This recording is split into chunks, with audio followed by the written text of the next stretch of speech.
નમસ્કાર મિત્રો, option trader Gujarati new learning વિડીયોમાં આપ સૌ મિત્રોનું હાર્દિક સ્વાગત છે. તો કેવું રહ્યું મિત્રો આજનું trading session? Most of market આપણા લોજિક મુજબ હતું.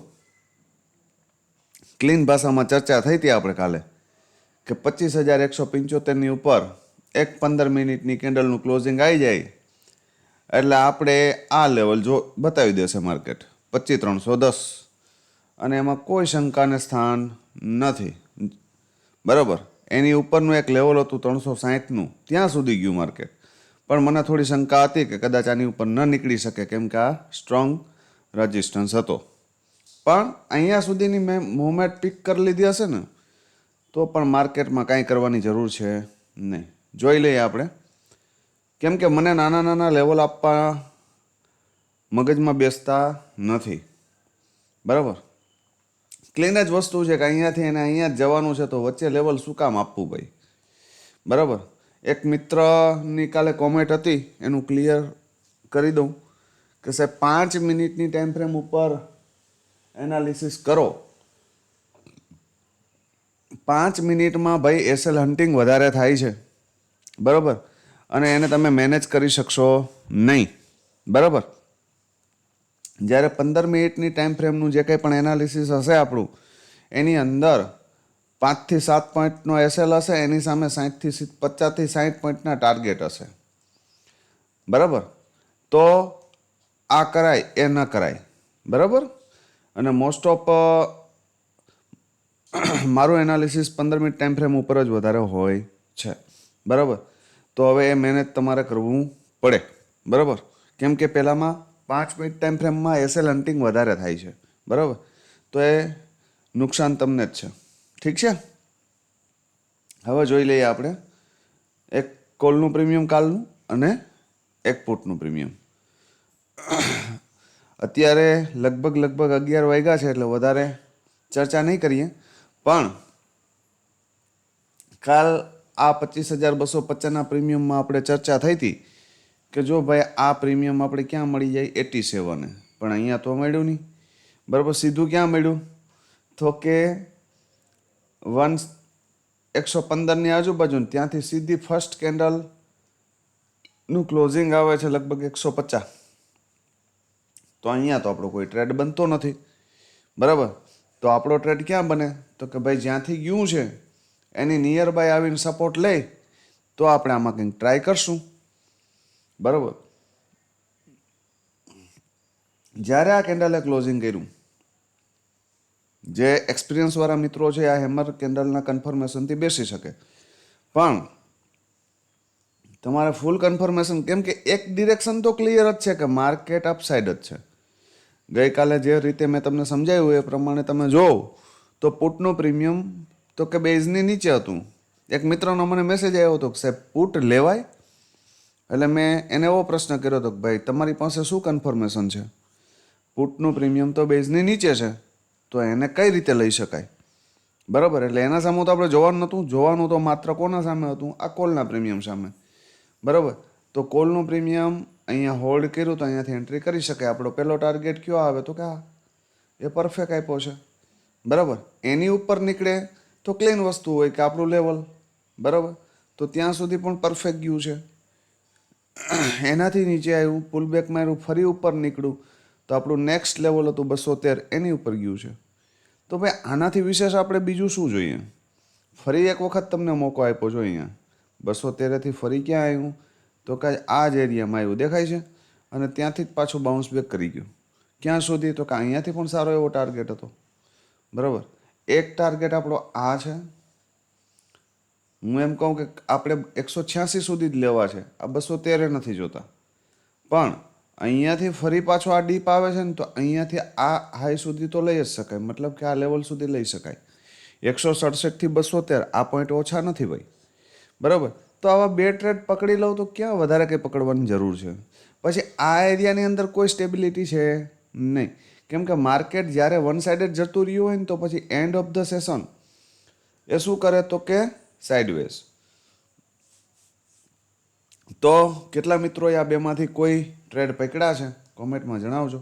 પુટનું પ્રીમિયમ જોઈ લઈએ. એમાં શું થયું છે, ગઈકાલે મેં તમને આ વસ્તુ કીધી હતી આ પ્રીમિયમમાં કે ભાઈ આ પ્રીમિયમ 82ની નીચે જશે એટલે એની જગ્યા આ છે કઈ 40, સીધું ક્યાં આવ્યું 14 નીચે, અને 14 બ્રેક કર્યા પછી અત્યારે ક્યાં હાલે છે 23 રૂપિયા. એટલે જ્યાં જેની જગ્યા હોય ત્યાં એ જતું જ રહી ભાઈ. બરાબર, તો થોડું સિરિયસતા રાખજો. સેન્સેક્સ જોઈ લઈએ. સેન્સેક્સની અંદર શોર્ટ વિડીયોની અંદર એક પ્રેડિક્શન આપણે આપ્યું હતું અને લોંગમાં પણ આપ્યું હતું કે ભાઈ આ પ્રીમિયમ જો 433ની ઉપર, ક્યાં 433ની ઉપર એક 15 મિનિટની કેન્ડલનું ક્લોઝિંગ કરી દેશે ને પછી જો ડીપ મળે ને તો એ તમારા માટે ઓપોર્ચ્યુનિટી છે. આવા શબ્દ હતા મારા. ક્યાં ધારી લ્યો કે મોર્નિંગમાં માર્કેટ અહીંયાથી ઓપન થાય અથવા તો અહીંયાથી તમે લો તો તમારો પહેલો ટાર્ગેટ ક્યાં સુધી આવશે તો કે 433 સુધી. પણ 433ની ઉપર એક 15 મિનિટની કેન્ડલનું ક્લોઝિંગ આપે અને ફરી જો તમને ડીપ મળે ને તો એ ઓપોર્ચ્યુનિટી છે. બરાબર, અને ડીપથી એન્ટ્રી થાય અને 433ને બ્રેક કરી દે ને તો 557 અને 702 આ જોવા મળી શકે. આવા મારા ક્લિયર શબ્દો હતા. અને આ તમારું 702. બરાબર, તો પણ આ મુવમેન્ટ માટે રાહ જોવી પડે ભાઈ.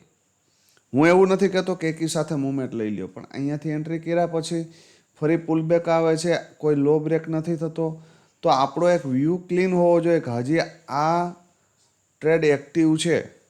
બરાબર, અને આ જે ફૂલ ટ્રેડ માટે તો તમારી સાયકોલોજીને મેન્ટેન કરવી પડે. કે ધારી લ્યો કે તમે અહીંથી કોઈ 10 લોટની અંદર બેઠા છો તો આ હાઈ આવે ને ભાઈ, તો આમાંથી તમારી 50% ક્વોન્ટિટી નીકળી જવી જોઈએ, મતલબ કે 5 લોટ નીકળી જવા જોઈએ.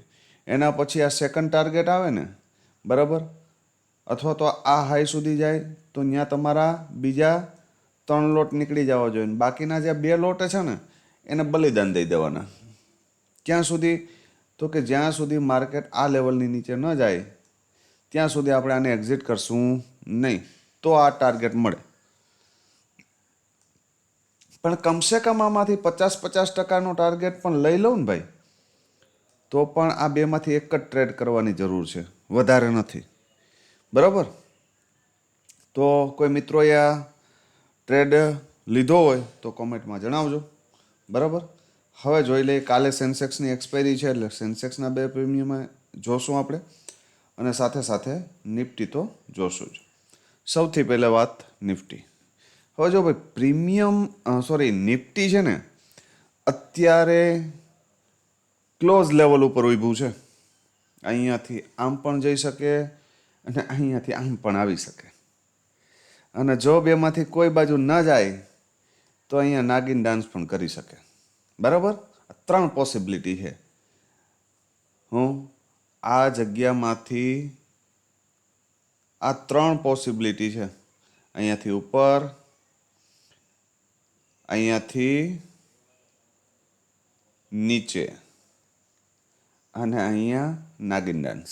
બરાબર, કેમ કે આ રેન્જ છે 25,286 ડાઉન સાઈડ માટે. મારા મત મુજબ આ લેવલ બ્રેક થવું જોઈએ નહીં જો માર્કેટને અપસાઇડ જવું હોય તો. બરાબર, મારા મત મુજબ માર્કેટને જો અપસાઇડ જવું હોય, બ્રેકઆઉટ કરવો હોય તો આ લેવલ ન બ્રેક થવું જોઈએ. બરાબર, આની નીચે જશે તો ધીમે ધીમે 217 અને આની નીચે 25,121 સુધી આવી શકે. It's possible. બરાબર, એન્ડ નેક્સ્ટ લેવલ 25,063. બરાબર, પોસિબલ છે, એમાં કોઈ મોટી વાત નથી. પણ આ બ્રેક કરવાની સિચ્યુએશન એવી હોવી જોઈએ કે ધારી લ્યો કે માર્કેટ આ એરિયામાં ક્યાંક ઓપન થાય, અહીંયાથી અહીંયા જાય. ક્યાં? આ ટાર્ગેટ માટે કહું છું. આ ટાર્ગેટ કે ડાઉન ઓપન થાય, અપ જાય, આ હાઈ બ્રેક ન કરે 25,364 અને ફરી અહીંથી બ્રેક કરે ને આ લો બ્રેક થશે ને એટલે આ કન્ફર્મ આવશે. બરાબર, યાદ રાખજો આ.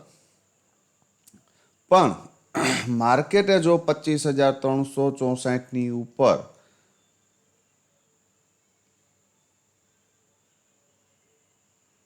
એક 15 મિનિટની કેન્ડલનું ક્લોઝિંગ આપી દીધું, કેટલી? એક. અને ફરી જો રિટેસ્ટ મારે તો અહીંયાથી ઓપોર્ચ્યુનિટી, ક્યાંથી? આ લેવલ ઉપરથી, અહીંયાથી મતલબ આ લેવલ ઉપરથી અથવા તો આ ક્લોઝિંગ ઉપરથી, જ્યાં ક્યાંય પણ સપોર્ટ લઈ. ધારી લ્યો કે એનું ક્લોઝિંગ આ એરિયામાં આવ્યું, અહીંયા અપસાઇડમાં અહીંયા છે, તો ત્યાંથી એક વખત આવશે આ ક્લોઝિંગને ટચ કરવા માટે અથવા તો આ લેવલને ટચ કરવા માટે, અને પછી અહીંયા પોઝિટિવિટી દેખાય ને તો આ બે લેવલ આવી શકે, 441 અને 514. બરાબર, 514 રાઉન્ડ લેવલ છે, એટલી જલ્દી તૂટશે નહીં. બરાબર, પણ મને અપસાઇડ કરતાં ડાઉન સાઇડની પોસિબિલિટી વધારે દેખાય છે. માર્કેટ ગેપ અપ ઓપન થયું અને ફર્સ્ટ કેન્ડલ જો નેગેટિવ મળે, બરાબર, અને પુલબેક દેખાય ને તો આ એરિયામાંથી શોર્ટ કરી શકાય. ક્યાં સુધી? તો કે 25,286 સુધી. આ લેવલ બ્રેક કરે તો જ આપણે આ ડાઉન સાઇડના લેવલ માટે વિચારવાનું છે, નહીતર નહીં.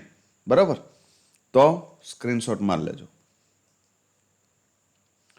હવે જોઈ લ્યો એક કોલનું પ્રીમિયમ. કોલનું પ્રીમિયમ છે ભાઈ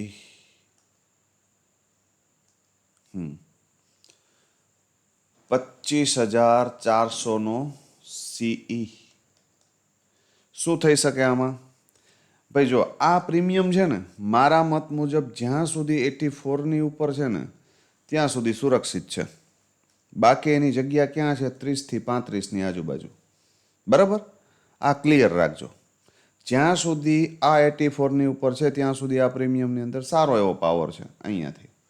બરાબર, ધારી લ્યો કે મોર્નિંગમાં આ પ્રીમિયમ ગેપ અપ ઓપન થઈ જાય અને આ એરિયામાં ક્યાંય આવે અને સપોર્ટ લેતું દેખાય ને અહીંથી, અને જો 122ને બ્રેક કરી દે ને તો 148 અને એની ઉપર 169, અને આની ઉપર જાય તો 207 સુધી પણ જઈ શકે. કન્ડિશન એ છે કે આ પ્રીમિયમ કેવું ઓપન થવું જોઈએ? ધારી લ્યો કે આ ગેપ અપ ઓપન થયું ને ફરી ડીપ આવશે ને તો આ પાછું બાઉન્સ બેક કરી જશે. અને એક વસ્તુ યાદ રાખજો, આ રેન્જ છે. આ શું છે? રેન્જ. બરાબર, કાલે આની ઉપર નીકળું ને તો આ લેવલે આવે તો એમાં કોઈ મોટી વાત નથી, 246. પણ સ્ટ્રોંગલી નીકળવું જોઈએ. કેવું? આ રીતે આમ સ્ટ્રોંગલી. બરાબર, અને પછી જો એનું રિટ્રેસમેન્ટ આવે ને તો એન્ટ્રી કરી શકાય. બરાબર, ધારી લ્યો કે સ્ટ્રોંગ નીકળશે તો આ એરિયાની આજુબાજુ ક્યાંય કેન્ડલનું ક્લોઝિંગ આપે તો એ પછી અહીંયા સુધી ના આવે, તો અહીંયાથી આ જે નાના નાના લેવલ દેખાય છે ને, 148 છે, 207 છે, તો એ લેવલ એના માટે આપ્યા છે કે ધારી લ્યો કે અહીંથી સીધું બ્લાસ્ટ થયું ને તો એ પછી પુલબેક આ લેવલે જ મારશે, નીચેના લેવલે આવશે નહીં.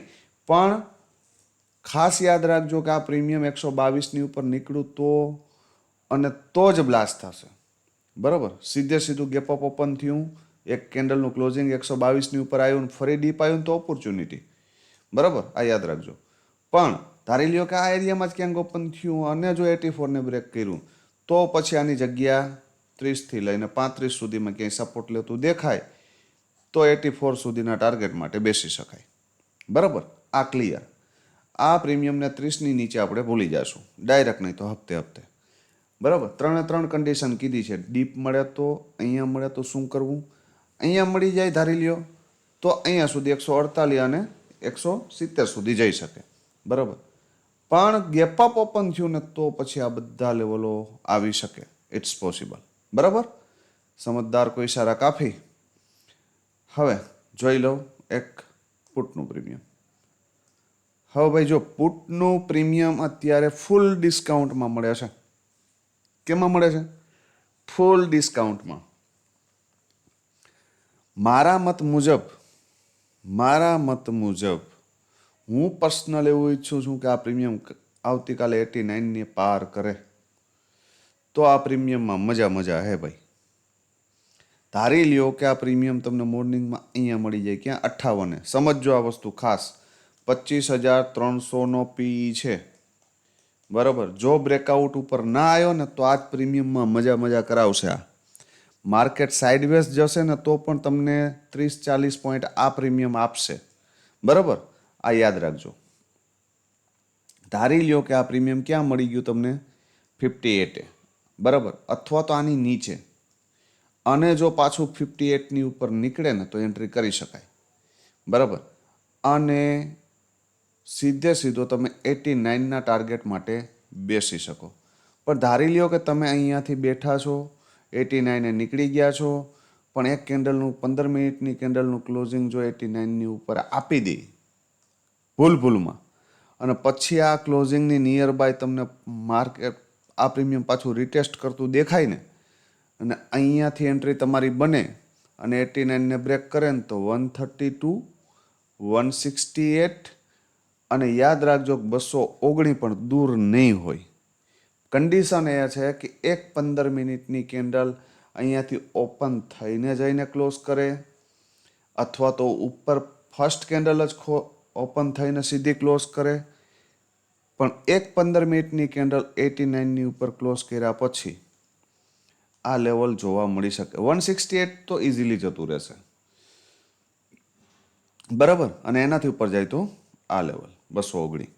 પણ રિસ્ક રિવોર્ડ કેવી રીતે મેન્ટેન કરવાનું કે અહીંયાથી એન્ટ્રી કરી છે, અહીંયા નીકળી ગયા છે, ફરી પાછા તમે અહીંયાથી એન્ટ્રી કરી છે, આ લેવલને બ્રેક કર્યું તો 132ના ટાર્ગેટ માટે બેસવાનું. અહીંયા તમારી 80% ક્વોન્ટિટી બુક, બાકીની 20%ને બલિદાન આપો સ્ટેપ બાય સ્ટેપ. આને પાર કરે તો અહીંયા સ્ટોપ લોસ ચેન્જ કરો, અને આની ઉપર નીકળ્યા પછી સ્ટોપ લોસ અહીંયા ચેન્જ કરો અને અહીંયા એક્ઝિટ કરો. આ રીતે ટ્રેલ થઈ શકે. ઠીક છે, તો સમજદાર જે મિત્રો છે એ આ રીતે કરજો. હવે જોઈ લો સેન્સેક્સના બે પ્રીમિયમ. સેન્સેક્સમાં પણ સેમ કન્ડિશન ભાઈ. સેન્સેક્સનો કોલ છે 82,700. જો ભાઈ હું હીરો ઝીરોને માનતો નથી, અને હીરો ઝીરોમાં મને સહેજે પણ રસ છે નહીં. બરાબર, આ તો જે મિત્રોની રિક્વાયરમેન્ટ છે એટલે આ સેન્સેક્સનું એનાલિસિસ કરી આપું છું. બાકી સેન્સેક્સની મૂવમેન્ટ થોડીક અઘરી હોય છે, મતલબ સ્ટોપ લોસ હન્ટિંગ થાય છે એમાં. બરાબર ભાઈ, આ પ્રીમિયમ પણ 133ની ઉપર છે ત્યાં સુધી સુરક્ષિત. આની નીચે ગયા પછી ખતરો. બરાબર, તો મોર્નિંગમાં તમને આ એરિયામાં ક્યાંક મળે 133ની આજુબાજુ તો એન્ટ્રી કરી શકાય. ટાર્ગેટ 228. બરાબર, અને આને પાર કરે તો આ હાઈ લગભગ 300 અથવા 290 સમથિંગ. બરાબર, અને એની ઉપર આપણું લેવલ. ઠીક છે, આ ફર્સ્ટ કન્ડિશન. પણ ધારી લ્યો કે આ એરિયામાં જ ક્યાંક કેન્ડલનું ફર્સ્ટ કેન્ડલનું ક્લોઝિંગ જ ઉપર આવ્યું, અને ફરી પછી જો આ ડીપની આ ક્લોઝિંગની આજુબાજુ આવે ને ક્યાં અહીંયા, તો અહીંયાથી એન્ટ્રી કરી શકાય સપોર્ટ લઈ તો. અને 228ને બ્રેક કરી દે ને તો 312 અને 436 આવી શકે. અને આનાથી ઉપર નીકળું તો બ્લાસ્ટ 624 સુધી જઈ શકે. કન્ડિશન એ ગેપ અપ ઓપન થવું જોઈએ. ધારી લ્યો કે આ પ્રીમિયમ મોર્નિંગમાં ગેપ ડાઉન ઓપન થયું, અથવા તો ખુલતા વેચ સીધું ક્યાં આવી ગયું 74. બરાબર, તો 74 જો સપોર્ટ લેતું દેખાય તો એન્ટ્રી કરી શકાય. ક્યાં સુધી? ફર્સ્ટ ટાર્ગેટ 133 અને સેકન્ડ ટાર્ગેટ આ ક્લોઝિંગ, આ લેવલની રાહ ન જોતા ક્લોઝિંગ સુધી જ આવશે. અહીંયાથી આવ્યું તો બરાબર, અને ક્લોઝિંગની ઉપર બ્રેક કરે ને ફરી પાછી અહીંયા ટેપ મારે ને 133ના, ફરી આ ક્લોઝિંગ બ્રેક કરે ને તો ફરી 312 સુધીના ટાર્ગેટ મળે. બરાબર, આ યાદ રાખવું. તો સ્ક્રીનશોટ મારી લેજો. કાલે આ પ્રીમિયમોની અંદર મૂવમેન્ટ હશે કેમ કે એક્સપાયરી છે એટલે. બરાબર, હવે જોઈ લો 82,600નો પી. શું થઈ શકે આમાં? ભાઈ જો આ પ્રીમિયમ પણ ડિસ્કાઉન્ટમાં છે 121. યાદ રાખજો, આ એનો બેઝ છે. આની નીચે આપણે આને હપ્તે હપ્તે ભૂલી જશું જ્યાં સુધી ઉપર ન નીકળે ત્યાં સુધી. ઉપર નીકળશે તો પાછો આ પ્રીમિયમમાં પાવર આવશે. બરાબર, આ યાદ રાખવું. 121ની આજુબાજુ તમને આ પ્રીમિયમ ક્યાંય પણ સપોર્ટ લેતું દેખાય તો એન્ટ્રી કરી શકાય. અને 178ને બ્રેક કરી દઈએ તો 257 સુધી બલિદાન દઈ શકાય. તો 121 થી 257 એટલે 2x પણ થઈ ગયું. પણ યાદ રાખજો કે અહીંયાથી ઉપર જઈ 257ની ઉપર એક 15 મિનિટની કેન્ડલનું ક્લોઝિંગ આવે. શું સારામાં સારો ટ્રેડ કહું છું, ક્યારે મળશે એ 257ની ઉપર એક 15 મિનિટની કેન્ડલનું ક્લોઝિંગ આવે ને ફરી ડીપ મળે ને 178ની આજુબાજુ, અથવા તો નીચે આ એરિયામાં મળે તો અહીંયાથી એન્ટ્રી કરી શકાય. અને ફરી 178ને બ્રેક કરે ને, સોરી 257ને બ્રેક કરે ને તો 410 અને 544 આવી શકે. એમાં કોઈ મોટી વાત છે નહીં. એની ઉપર નીકળે તો 692 અને 852. બરાબર, 692 સુધી તો મારા મત મુજબ આવી જવું જોઈએ. ઠીક છે, તો સ્ક્રીનશોટ મારી લેજો. વધારે ઓવર ટ્રેડિંગ કરતા નહીં. સેટઅપ ઉપર હવે હાલ તો કોઈ પોસિબિલિટી નથી કે રહી શકીએ, પણ કદાચ હશે તો કંઈ ગાઈડ કરવાનો પ્રયત્ન કરશું. બરાબર, બાકી મોસ્ટ ઓફ સેટઅપની જરૂર, અમારા ગાઈડન્સની જરૂર હોતી નથી. કમસે કમ આપણા લોજિક મુજબના 2 ટ્રેડ પકડી લેશો તો પણ આખો દિવસ કાંઈ કરવાની જરૂર રહેશે નહીં. ડન ફોર ધ ડે કરી શકાય. બરાબર, તો આજે આપ સૌ મિત્રોએ શું કર્યું છે કોમેન્ટમાં જણાવજો. બરાબર, અને આપના કોઈ પ્રશ્ન હોય તો પણ જણાવજો. અને વધુમાં વધુ મિત્રો સુધી આપણો આ વિડીયો પહોંચે તેવા પ્રયત્ન કરજો. અને કોમેન્ટ કરવાનું ભૂલશો નહીં. લાઇક કરજો, ચેનલ સબસ્ક્રાઈબ ન કરી હોય તો કરી લેજો. અને આપણા ઇન્સ્ટા આઈડીની અંદર જો કોઈ મિત્રો ન જોડાયેલા હોય તો આજે એક રીલ નાખેલી છે, એ રીલ ઓપન કરી અને આપણું ઇન્સ્ટા આઈડી છે એને ફોલો કરી લેજો. કેમ કે હવે પછી 15-20 દિવસ તમને ઇન્સ્ટા આઈડીની જરૂર પડશે કદાચ. કેમ કે ફૂલ એનાલિસિસ વિડીયો કદાચ પોસિબલ એવું પણ થાય, કેમ કે નેટવર્ક ઇસ્યુને કારણે અપલોડ ન થઈ શકે તો શોર્ટ વિડીયોથી પણ કામ ચલાવવું પડે. તો ઇન્સ્ટા આઈડીને ફોલો કરી લેજો જેથી કરીને આ તમારું કામ થઈ જાય. બરાબર, તો આવતીકાલે ફરી મળીશું નવા વિડીયોમાં. ત્યાં સુધી જય માતાજી, હર હર મહાદેવ.